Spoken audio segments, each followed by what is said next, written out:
येथून दूर जाताना डोळे भरून आले, येथून दूर जाताना का दुःखात झाले, वेळ ही थांबून जावी असं का घडत नाही, येथून दूर जाताना पावले पुढेच पडत नाही. आता डोळ्यासमोरून 3 वर्षाची आत्ताच आलेली आमच्या सरांची मालिका दूर जात आहे. अशा अवघडलेल्या वेळी काय बोलू, कसं बोलू असा प्रश्न माझ्यासमोर आहे.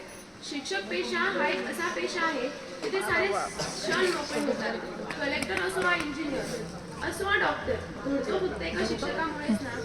असं म्हणतात बरं, पेराची धार ही तलवारीपेक्षा जास्त असते, म्हणून एका शिक्षकाकडे या जगाला बदलण्याची ताकदही असते. सरांनी वडिलांसारखं व मॅडमने आईसारखं प्रेम दिलं.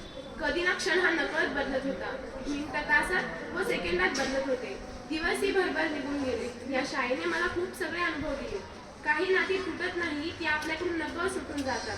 काही नाती तुटत नाही, ती आपल्याकडून नकळत सुटून जातात. जशी बोटावर ठेवली रंग फुलपाखरू हलगत उडून जातात. यापुढे मी एक निबंध सादर करेन. आयुष्याच्या वाटेवर चालताना अनेक सोबती भेटतात.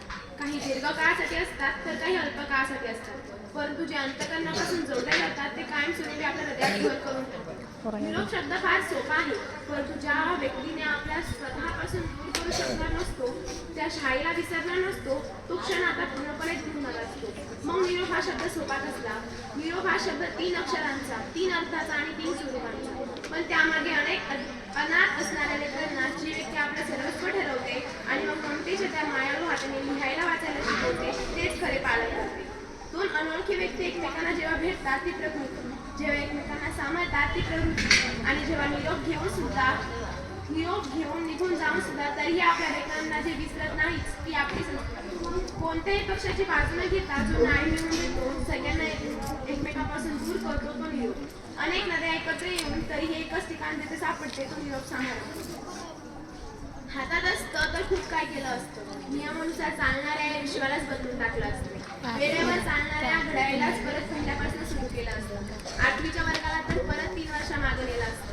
ती मज्जा, मस्ती, सरांचं असणं, रांगवणं, चिडणं, मॅडमचं सांगणं, त्यांचं बोलणं, सगळं काही पुन्हा बघितलं असतं. सरांच्या मुलीसोबत आता परत भेटता येईल की नाही काय माहीत, परत जर थोडा वेळ मागं गेलो असतो तर आवनी आणि आरोहीला परत मिठून आणून जवळ घेतलं असतं. सगळं काही परत अनुभवलं असतं. हातात असतं तर निरोपाला नक्कीच थांबवलं असतं. परत सरांचं मोटिवेशन आनंदाने ऐकलं असतं. सगळं काय मागं आलं असतं तर त्याला मागच थांबवून ठेवलं असतं. आपल्या सरांना आपलंच ठेवलं असतं. सगळं काय अनुभवलं असतं, पण कधी हातात असतं तर केलं असतं. फारसं बोलणं, चालणं आणि डोळ्यात हसणं परत अनुभवलं असतं. शाळेत जाणं, खिचडी खाणं, तात्यालाही थोडं मोठं त्रास देणं, तात्याकडून बिस्किट घेणं आणि मग ते लपवून वर्गात नेणं, हे सर्व काही परत बघितलं असतं.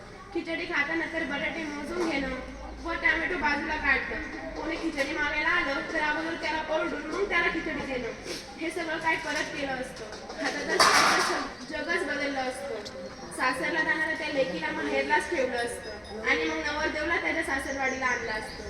थोडंसं मागं जाऊन बालपणही पाहिलं असतं. आईच्या मायेत आणि बापाच्या थापेत हे विश्व राहिलं असतं. झुकणाऱ्या झाडांना कधी सुकून नसतं दिलं, उडणाऱ्या फुलपाखरांना हलून कधी दिलं नसतं. जे हातात होतं ते हातातच ठेवलं असतं. जाणाऱ्या पावलांना हिमतीने व आनंदाने थांबवलं असतं. आनंदाने प्रेम देणाऱ्या त्या शिक्षकांना हृदयातच ठेवलं असतं. वाहणाऱ्या लाटांना वाहतच ठेवलं असतं. या निरोपाला तर दूरच ठेवलं असतं. वाहणाऱ्या अश्रूला वाहूनच दिलं असतं. शेवटी एवढेच म्हणेन, निरोपाच्या वेळी घ्यायचे असतात हातात हात, स्पर्श असतो सांभाळण्याचा मखमली हृदयात. निरोपाच्या वेळी नसतात मोडायचे भूतकाळ हसून स्वच्छ करायचे असतात हृदयातले सारे क्षण. निरोपाच्या वेळी जराही व्हायचं नसतं निराश, मनापासून घ्यायचा असतो शुभेच्छेचा प्रकाश. निरोपाच्या वेळी फक्त